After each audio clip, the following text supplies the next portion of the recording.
Hello guys, and welcome back to the channel. Now guys, as you all know, Atiku Abubakar is presently embarked on Operation Rescue Nigeria at the moment and is with the Electoral Tribunal to try and rescue the nation from Malam Buhari and the cabal.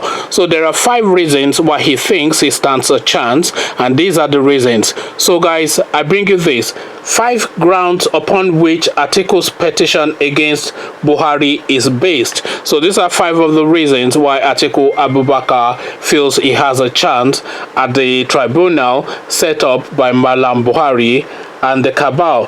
The defeated main opposition candidate Atiku Abubakar in Nigeria's presidential elections filed a legal challenge in March against the outcome of the presidential poll.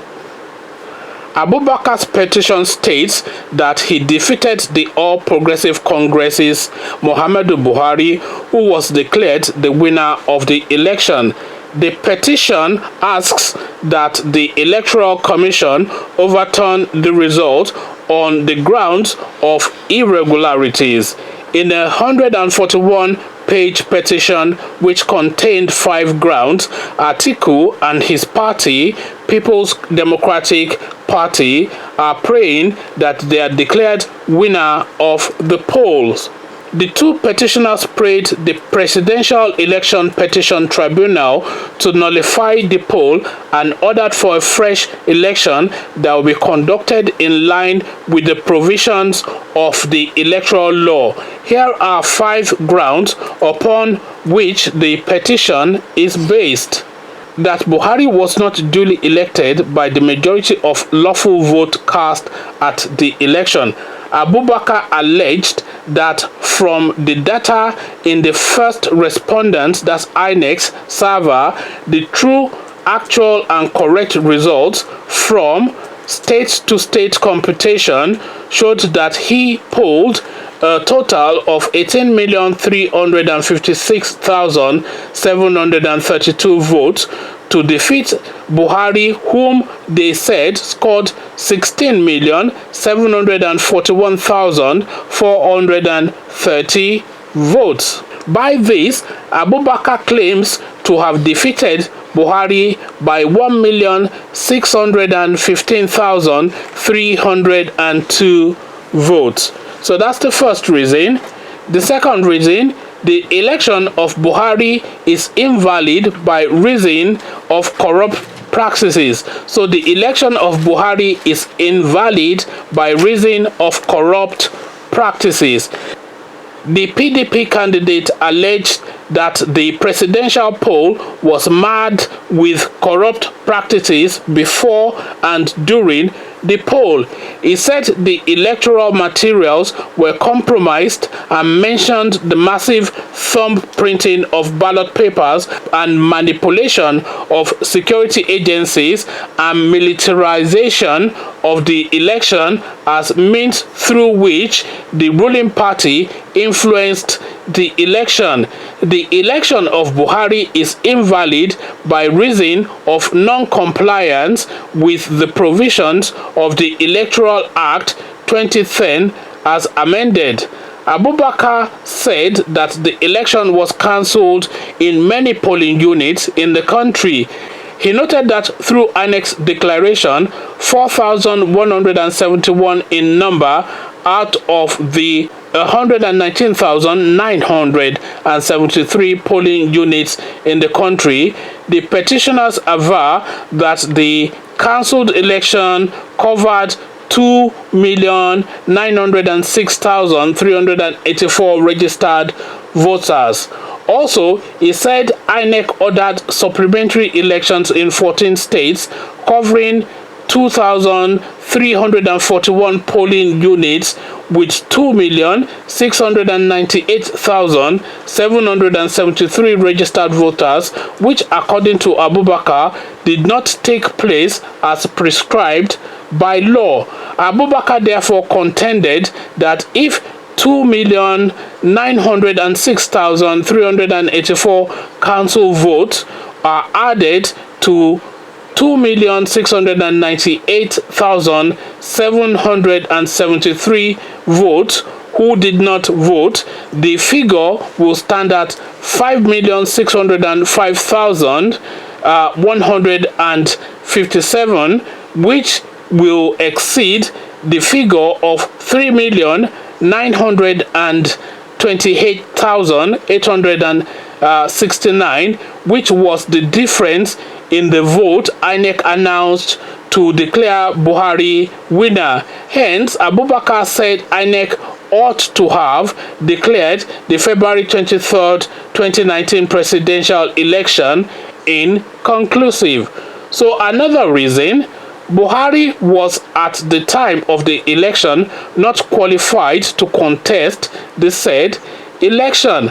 Abubakar alleged that Buhari does not possess the educational qualification to contest the election to the office of the president, and that Buhari submitted a stale general form of affidavit dated 24th November 2014 before High Court instead of an affidavit specially sworn to in respect of the 2019 general election. So that's the other reason. Another reason, Buhari submitted an affidavit containing false information of a fundamental nature in aid of his qualification for the said election. Abubakar said Buhari, in the stale general form of affidavit, claimed that all his academic qualification documents are currently with the Secretary Military Board. Meanwhile, the Nigerian military has since denied that it held or was in possession of Buhari's educational certificates.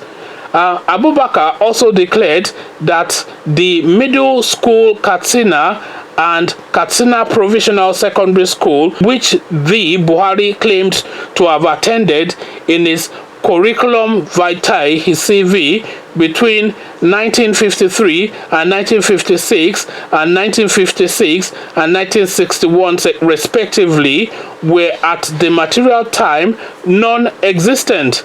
So these are the reasons now that Atiku Abubakar is fleshing out as reasons why Buhari won. Because if Buhari does not really meet with the provisions of the electoral laws, then really is a voided candidate. If he doesn't meet with what the law of Nigeria requires, then he is a voided candidate. So this is really what they are pursuing Senator Adeleke on, and this really equally applies to Buhari as well. We have seen sworn affidavits, we have seen people from WAEC going to Buhari's office to present him with some sort of plaque to say that he's had some sort of thing. Nobody really knows what it is, but the minimum requirement rather for the Nigerian presidency has been set. The reasons why the minimum requirement for the Nigerian president's qualification has been set is so that somebody of some education must be the president of Nigeria, that the president of Nigeria must have some form of education which is verifiable. So if Buhari then is not able then to table a verifiable account of how he is educated, and every time he makes a public pronouncement, there's a question about this always, is not able to articulate in English, his thought processes do not cohere, there's no logic to his reasoning, and you really wonder what goes on in his head. So this is really where all of the question marks are. So these question marks then are then brought to bear. They are facilitated with this provision in the statute books to state that there's a baseline of qualification in terms of academic for anybody that aspires to be the Nigerian president. This is really why it's been said, so that we don't have a dunce as a president as we do now. Is effectively why that statute was put in place, and that statute now has been subverted because Buhari, as we all now know, and there's you have to be a special kind of stupid to still be of the belief that Buhari is still operating within any rule of law. Buhari has completely discounted any notion of the rule of law in Nigeria, and he and the cabal just do as they want and as they will, and the Nigerian statute book is now being tested and pressured because there is life after Buhari, however long he rules rules and dominates and holds our country to ransom. There is laws, there's life rather after Buhari. And that life after Buhari will be based on really all the antecedents that are always been in place. So the antecedents of the Buhari regime will also come into play as the reference point for the future. So we really need to be guarded in how we go about these things, because really this really just jars. The constitution requires something, Buhari dismisses it, and that's the end of it. There's no recourse, there's no recall, because really the country effectively is pretty much held at ransom, because he's now effectively pointing weapons at the country. He has all the apparatus of state at his disposal and is now weaponizing them. Because you look at the Nigerian state now, and nobody really functions, because everybody within all the security structures knows that their only job is to keep Buhari in place.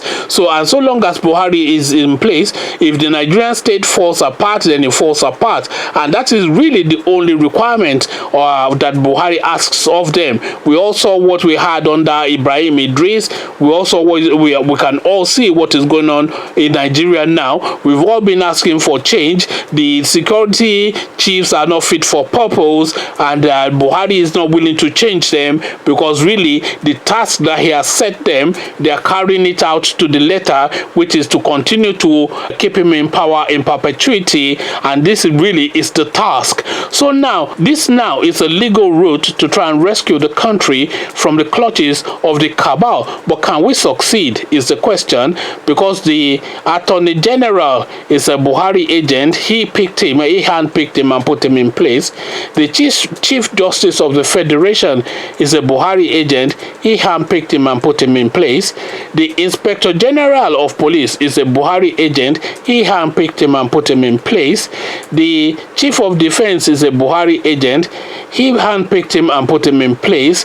The Chief of Air Forces is a Buhari agent. He handpicked him and put him in place. National Security Advisor handpicked everybody, that needs to cover all the key spots were handpicked and put in place. So then what hope then does the Nigerian state have against this?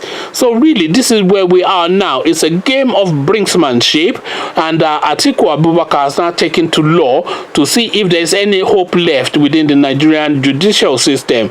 I am not sharing his optimism, because I think he's wasting his money, because as I've already described, all of the people making the decisions were handpicked by Malam Buhari to be put in place.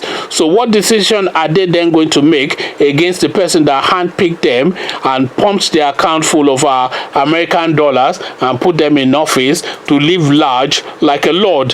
What decision are they going to make against him? Because if they make that decision against him and then Atiku Abubakar comes in place, then that's the end of them living like a lord, and then they go back to their normal life. So which life do you want to live? Do you want to continue to live like a lord under the Malam Buhari and the cabal, or do you want to live an ordinary life? So these people, they will just make a lot of noise, say, okay, we've heard you. They might even say it's 2-1, that two people said yes to Buhari and one person rather said yes to Atiku, and they say it's 2-1, but whatever it is that the decision is, Buhari will carry on. It's effectively what their task is. So you can say it's close, you can say it's 50-50, you can say blah blah blah, but Buhari is not moving, because a lot of people are vested in that Buhari, and there's a lot of corruption being covered up by that Buhari name. Because if Atiku Abubakar ever come in, Yawa will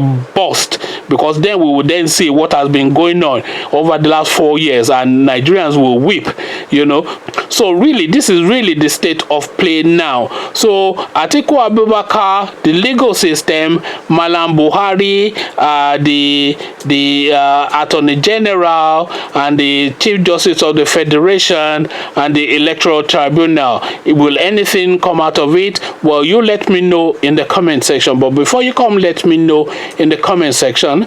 Click on the red subscribe button so it goes gray. Click on the bell button, that way you are notified every time I drop a new video. Then come have a chat with me about the goings on within the Nigerian state in the comment section. So leave you here. Meet you in the comment section. But here I say, peace.